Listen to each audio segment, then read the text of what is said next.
देशवासियों, जय हिंद। मैं हूं जसवंत राज परमार, मुंबई। करने वालों को करने का बहाना चाहिए, और इसी बहाने में भारत के युवा शक्ति के नेतृत्व करने वाले एक उभरते हुए राष्ट्रीय नेता, जिनका नाम है सचिन पायलट, एक होनहार राजस्थान के कांग्रेसी नेता, जिनके विरुद्ध उन्हीं की पार्टी वालों ने एक बहुत बड़ी साजिश के तहत उसका राजनीतिक कैरियर खत्म करने की कोशिश की गई।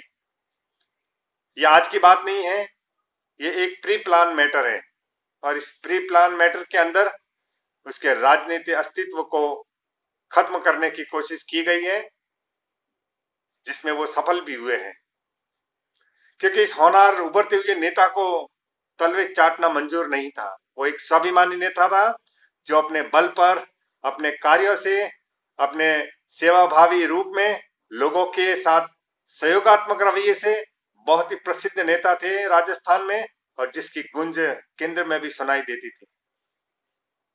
किसी भी पार्टी का एक मत था कि भारत की राजनीति का ये उभरता हुआ चेहरा सचिन पायलट भारत की राजनीति का एक भविष्य है, और उसी भविष्य को कुचलने के लिए उसी के घर वालों ने, उसी की राजनीतिक पार्टी ने उसका जो आज हश्र किया है,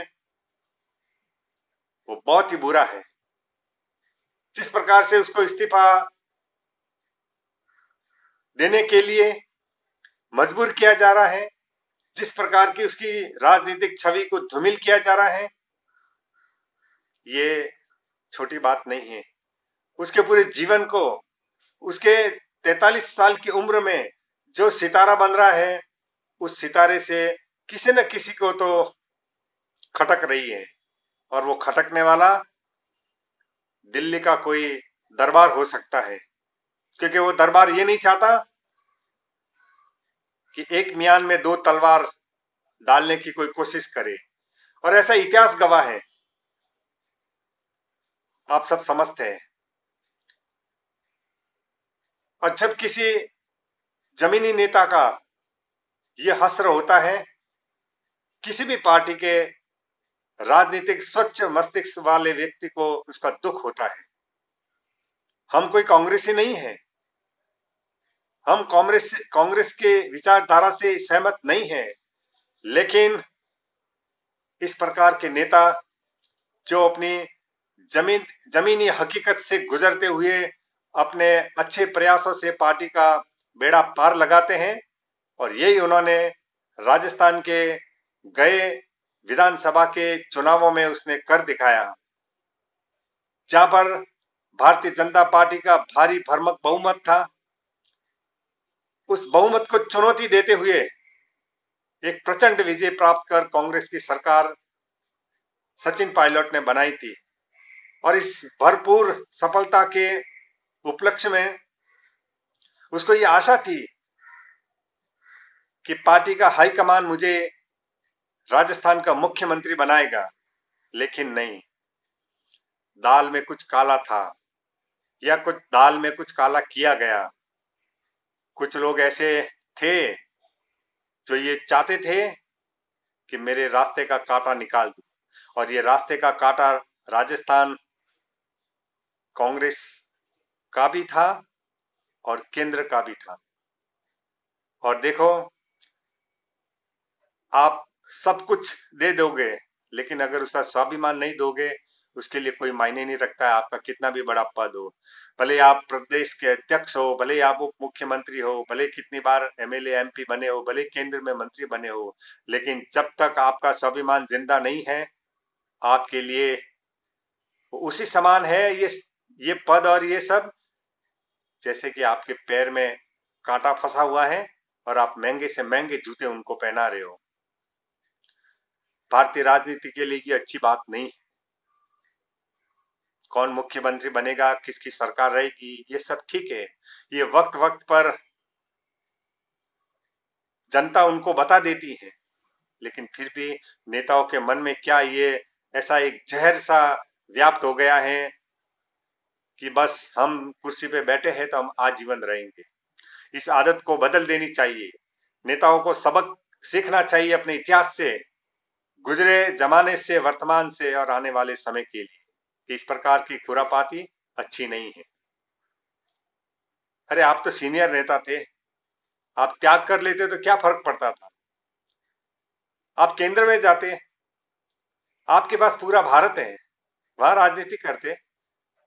आप 3 बार मुख्यमंत्री बन चुके थे, लेकिन ये इस प्रकार के आपके पुत्र के समान सचिन पायलट को एक आशीर्वाद देकर कुर्सी पे बिठा देते, अच्छा होता पार्टी के लिए।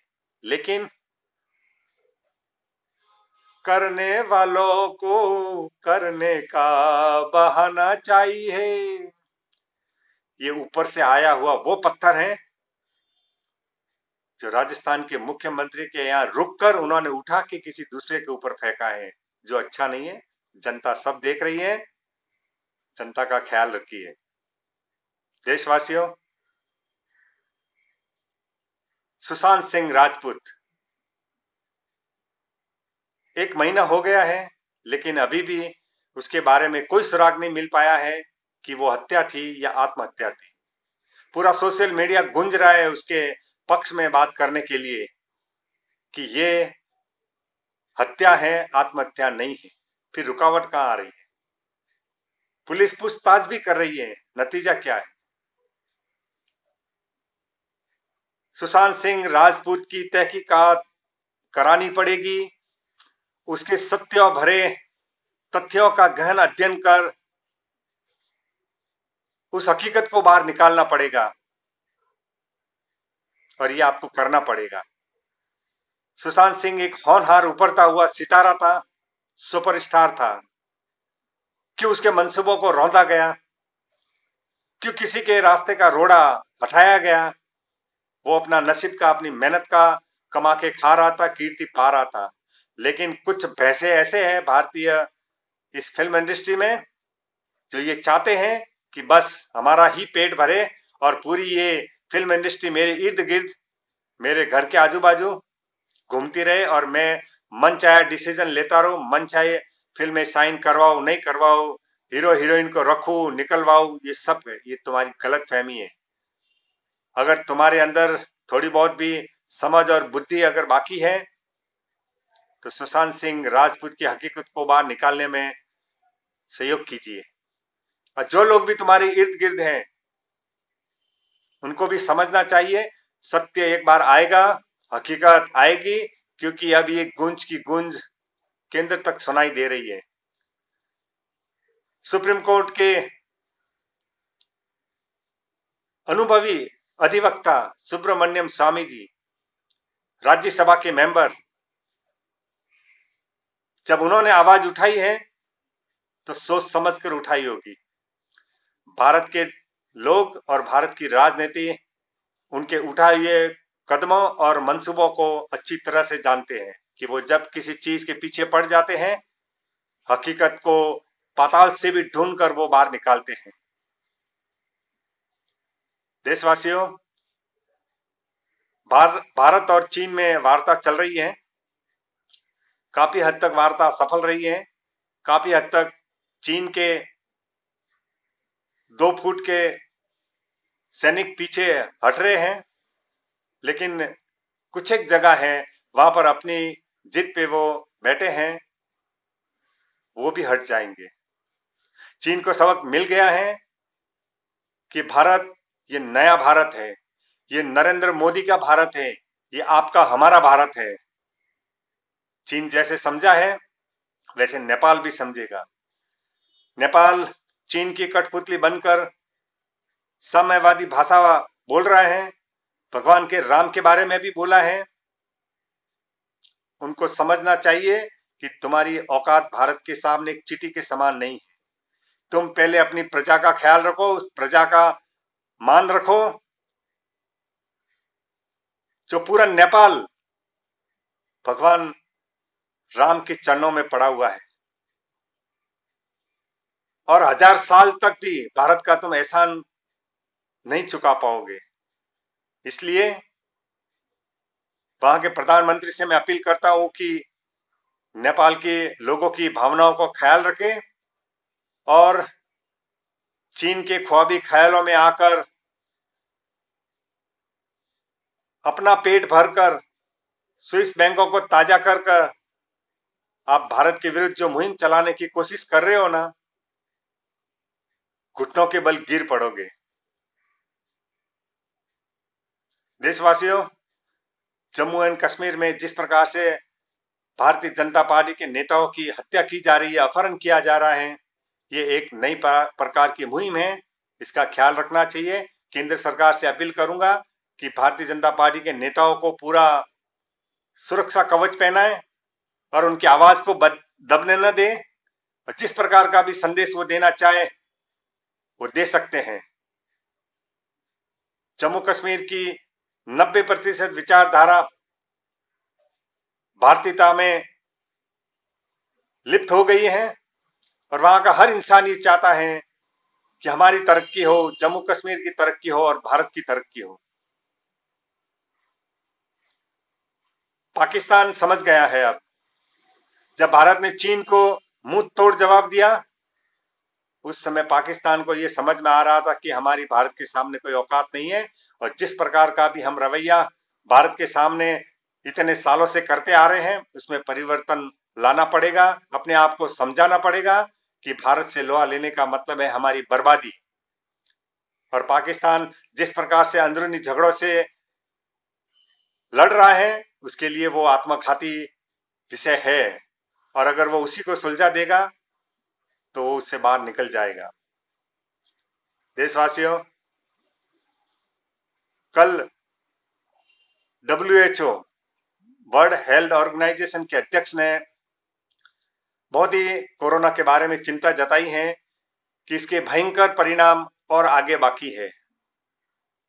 और जब इतनी बड़ी संस्था के इतने बड़े अध्यक्ष ने ये बात कही है तो सोच समझ के कही होगी। इसलिए कोरोना कोविड-19 का विकराल रूप आगे आने वाला है।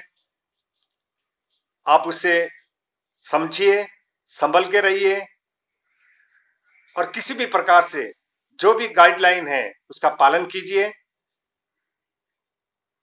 मुंह पे मास्क लगाइए, सोशल डिस्टेंसिंग का पालन कीजिए, 20 सेकंड तक हाथ धोइए, 2 गज की दूरी बहुत है जरूरी, जरूरत है तो ही बाहर निकलिए, सरकारी निर्देशों का पालन कीजिए। और इस प्रकार इसके अलावा आपको जिंदगी जीना पड़ेगा। जो जिंदगी आपने जी है वो अभी कभी भी आपके जीवन में वैसा जीवन आपको जीने को नहीं मिलेगा, ये कंफर्म है। इसलिए आपको अपने आप को समझाना पड़ेगा कि आने वाला जीवन हमको किस प्रकार से बिताना है, किस प्रकार से जीना है, ये आपको तय करना पड़ेगा। कोरोना जाए या नहीं जाए, ये बीमारी रहे या नहीं रहे, ये एक बीमारी रहे या महामारी रहे, आपको कोरोना का समझना पड़ेगा और कोरोना को समझते हुए जिस प्रकार का भी जीवन आपको जीने को मिले, बड़ी इत्मीनान से आप उसको जीने की कोशिश कीजिए। खुशहाल बना के अपने भविष्य को संजोइए और अपना काम कीजिए। काम तो करना पड़ेगा, आज नहीं तो कल। घर से बाहर निकलना पड़ेगा, आज नहीं तो कल। बस आप घर में बैठ के वो मंसूबा बना लीजिए कि हमें एक आने वाला जीवन अच्छे ढंग से जीना है, कुछ मर्यादाओं के साथ जीना है, कुछ नियम और शर्तों के साथ जीना है, कुछ बंधन के साथ जीना है, कुछ नियंत्रण के साथ जीना है। जिस प्रकार का जीवन जिया वो एक आपका हसीन सपना हो सकता है, मगर आने वाला जीवन एक आपकी हसीन चुनौती हो सकती है और उस चुनौती के अनुसार ही आपको जीवन जीना पड़ेगा। अपना ख्याल रखिए, अपनों का ख्याल रखिए, स्वस्थ रहिए। बोलिए भारत माता की जय। जय हिंद।